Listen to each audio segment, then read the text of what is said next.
दोस्तों, झारखंड में क्या बीजेपी की सरकार बनने जा रही है? क्या कांग्रेस को एक और करारा झटका लगने वाला है? क्या बिहार में महागठबंधन की शर्मनाक हार के बाद अब राहुल गांधी को झारखंड में भी पराजय का स्वाद चखना पड़ेगा? सवाल बड़े हैं, संकेत और भी बड़े हैं, और सबसे बड़ा सस्पेंस, क्या हेमंत सोरेन अब बीजेपी के साथ नया खेला करने जा रहे हैं? बिहार में महागठबंधन की टूट से उठी जो राजनीतिक सुनामी थी, वही लहर अब झारखंड की सत्ता की दहलीज पर दस्तक दे रही है। दिल्ली से रांची तक, 10 जनपद से लेकर राबड़ी आवास तक, हर तरफ एक ही चर्चा, झारखंड में क्या होने वाला है? क्योंकि 6 दिन दिल्ली में बिताने के बाद जैसे ही हेमंत सोरेन रांची लौटे, वैसे ही उनके बीजेपी नेताओं से मिले गुप्त संकेतों ने पूरे महागठबंधन की नींद उड़ा दी है। अब माना जा रहा है कि झारखंड में एनडीए सरकार की बिसात पूरी तरह बिछ चुकी है, बस मोहर लगना बाकी है। दोस्तों, बिहार में महागठबंधन की शर्मनाक हार के बाद अब झारखंड की राजनीति में भी बड़े उलटफेर के संकेत दिखाई दे रहे हैं। स्थिति यह है कि झारखंड में महागठबंधन की सरकार जाने वाली है। कांग्रेस और आरजेडी दोनों को तगड़ा झटका लगने वाला है, और इस पूरे घटनाक्रम के केंद्र में मौजूद हैं मुख्यमंत्री हेमंत सोरेन। 6 दिन दिल्ली में बिताने के बाद जैसे ही वो रांची लौटे, वैसे ही उनकी बीजेपी नेताओं के साथ हुई गुप्त मुलाकातों ने सियासी तापमान को अचानक बढ़ा दिया है। और अब खुद सीएम सोरेन के संकेत साफ दिखा रहे हैं कि झारखंड में भी एनडीए सरकार बनने की पूरी जमीन तैयार हो चुकी, पूरी बिसात बिछ चुकी है। जेएमएम और बीजेपी के संभावित गठबंधन की चर्चाओं ने दिल्ली के 10 जनपद से लेकर पटना के राबड़ी आवास तक हर जगह हड़कंप मचा दिया है। सवाल बड़ा है, क्या झारखंड में नए राजनीतिक समीकरण बन चुके हैं? क्या कांग्रेस आरजेडी को दूसरा बड़ा झटका मिलने वाला है? इशारा बिल्कुल साफ है। 6 दिन दिल्ली में रहकर हेमंत सोरेन ने किन मुद्दों पर चर्चा की, किससे मुलाकात की, किन संकेतों पर मुस्कुराए, इसकी जानकारी अब सामने आ रही है। सूत्रों के मुताबिक उनकी अमित शाह से गंभीर चर्चा हुई है। सिर्फ औपचारिक मुलाकात नहीं, बल्कि कई अहम मुद्दों पर डिटेल बातचीत। यानी कांग्रेस आरजेडी को किनारे लगाकर जेएमएम और बीजेपी की संभावित सरकार की तैयारी लगभग पूरी हो चुकी है। अगर ऐसा होता है तो यह देश का 23वां राज्य होगा जहां बीजेपी की सरकार बनेगी। अब सवाल उठता है, यह सब अचानक कैसे हुआ? इसकी शुरुआत बिहार चुनाव 2025 से पहले ही हो चुकी थी। वही चुनाव जिसने महागठबंधन की पूरी राजनीतिक सोच, उनका रवैया और उनका अकड़ वाला मॉडल पूरी तरह बेनकाब कर दिया। महागठबंधन ने चुनाव से पहले सीटों का बंटवारा जिस तरीके से किया, जिस तरह उन्होंने हेमंत सोरेन को दूध की मक्खी की तरह बाहर फेंक दिया, न उनके साथ बैठक की, न सम्मान दिया, न भागीदारी, वहीं से हेमंत सोरेन का मन टूट चुका था। कांग्रेस बोली, हम 61 सीटें लड़ेंगे। आरजेडी बोली, हम 143 सीटें लड़ेंगे। जेएमएम दरवाजे पर खड़ा छोड़ दिया गया। कोई बातचीत नहीं, कोई गणित नहीं, कोई राजनीतिक गणना नहीं। जबकि हकीकत यह है कि बिहार झारखंड की सीमा से लगे लगभग 12 जिले ऐसे हैं जहां जेएमएम का प्रभाव सीधा दिखता है। हेमंत सोरेन का जनाधार वहां मजबूत माना जाता है, और बिहार चुनाव के साथ हुए उपचुनाव में उनकी पार्टी की जीत ने यह साबित भी कर दिया था कि वहां जेएमएम का प्रभाव वास्तविक है, काल्पनिक नहीं। लेकिन कांग्रेस और आरजेडी अपनी अकड़ में चूर, अपने हम ही सब हैं वाले रवैये में इतने डूबे हुए थे कि उन्होंने इस जनाधार का कोई मूल्य नहीं समझा, और यही अकड़ बाद में महागठबंधन के लिए सबसे बड़ा नुकसान बन गई। क्योंकि बिहार में महागठबंधन की शर्मनाक हार की जड़ें भी इसी रवैये से निकली। महागठबंधन की अकड़ का पहला नुकसान एएमआईएम और मुस्लिम वोट का टूटना। कांग्रेस आरजेडी ने अकड़ में आकर ओवैसी को भी साथ लेने से मना कर दिया, जबकि ओवैसी का सीधा प्रभाव सीमांचल के जिलों पर है। मुस्लिम वोट का 60 से 70% हिस्सा उन्हीं इलाकों में कॉन्सेंट्रेटेड होता है। लेकिन आरजेडी कांग्रेस ने कहा, हमें किसी की जरूरत नहीं, हम 2015 जैसा चमत्कार कर देंगे। नतीजा क्या हुआ? मुस्लिम वोट सीधे महागठबंधन के हाथ से खिसक गया। ओवैसी, वैकल्पिक दल और स्थानीय उम्मीदवारों ने वोट काटे, और यह कटाव आरजेडी कांग्रेस के लिए 2025 की सबसे दर्दनाक हार बन गया। महागठबंधन नहीं समझ पाया कि राजनीति अब 2015 वाली नहीं रह गई है। मुस्लिम वोट बैंक अब एक तरफा नहीं रहा, उसके भीतर भी असंतोष, विभाजन और नए विकल्प पैदा हो चुके हैं। दूसरा नुकसान अति आत्मविश्वास, ओवर कॉन्फिडेंस। कांग्रेस आरजेडी को लग रहा था कि बिहार में सिर्फ लालू यादव का नाम लेना काफी है, केवल मुस्लिम यादव समीकरण उन्हें जीत दिला देगा। लेकिन जनता हर बार पुराने फार्मूले पर भरोसा नहीं करती। महागठबंधन ने ना तो नई रणनीति बनाई, ना युवाओं से कनेक्ट हुए, ना विकास पर बात की, ना गठबंधन के नए सहयोगियों को जगह दी।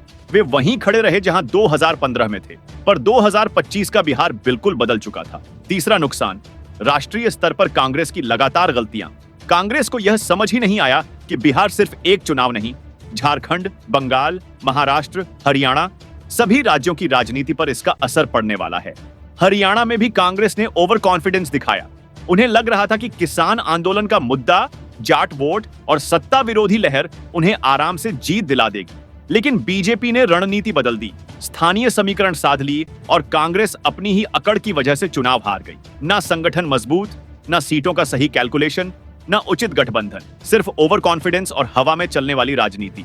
अब लौटते हैं झारखंड पर, जहां यह पूरी कहानी हेमंत सोरेन को परेशान कर रही है। महागठबंधन की वही अकड़ जो बिहार में बर्बादी बन गई, वही रवैया झारखंड में भी दिखा। जेएमएम को सीटें नहीं दी, संभावनाओं का सम्मान नहीं किया, जो जनाधार था उसे नजरअंदाज किया। यह सब देख सुनकर हेमंत सोरेन के मन में एक ही भावना बैठ गई, महागठबंधन हमें इस्तेमाल करता है, सम्मान नहीं देता और भविष्य में हमें इससे सिर्फ नुकसान ही मिलेगा। और वही विचार अब झारखंड में बीजेपी जेएमएम गठबंधन की सबसे बड़ी वजह बन गया है। कांग्रेस आरजेडी की यही रणनीतिक गलतियां झारखंड की राजनीति को बदलने के कगार पर ले आई हैं। बिहार में हार ने महागठबंधन की कमजोरियां उजागर कर दी और अब वही कमजोरियां झारखंड में दूसरा झटका देने के लिए तैयार हैं। इसके अलावा राज्य की योजनाओं का बोझ बढ़ चुका है, बजट गड़बड़ा गया है, घोषणा पत्र के वादे पूरे नहीं हो पा रहे और हेमंत सोरेन को डर है कि चुनाव में जनता सवाल करेगी, काम क्या किया। ऐसे माहौल में केंद्र सरकार से सहयोग बेहद महत्वपूर्ण हो जाता है। केंद्र और राज्य मिलकर योजनाओं की जो डिलीवरी करते हैं, वह अकेली जीएमएम नहीं दे सकती। दूसरी बड़ी बात, ईडी की जांच। जैसे ही सोरेन रांची उतरे, अचानक खबर आई कि उन्हें हाईकोर्ट में उपस्थित होने की जरूरत नहीं है। राजनीति में इसे संकेत कहा जाता है और ये संकेत बताते हैं कि अब सोरेन की राह बीजेपी के साथ जाकर ही आसान होने वाली है। लेकिन दिलचस्प यह, जब मीडिया ने सवाल पूछे, हेमंत सोरेन ने एक शब्द भी नहीं बोला। खामोशी कभी कभी सबसे बड़ा बयान होती है। उत्तर दिया कांग्रेस की एक महिला विधायक ने। उसी ने कहा, यह सब अफवाह है, बीजेपी की साजिश है।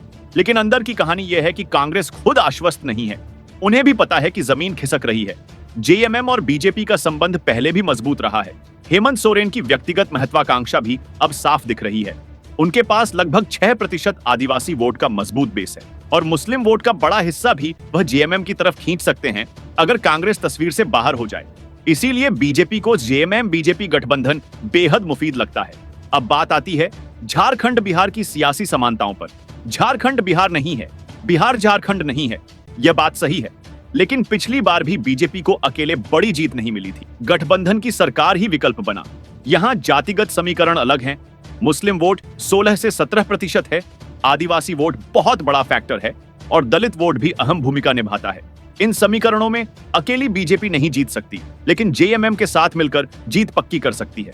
दूसरी तरफ कांग्रेस की हालत पूरे भारत में बेहद खराब है। 3 राज्यों में उनकी सरकारें गिर चुकी हैं।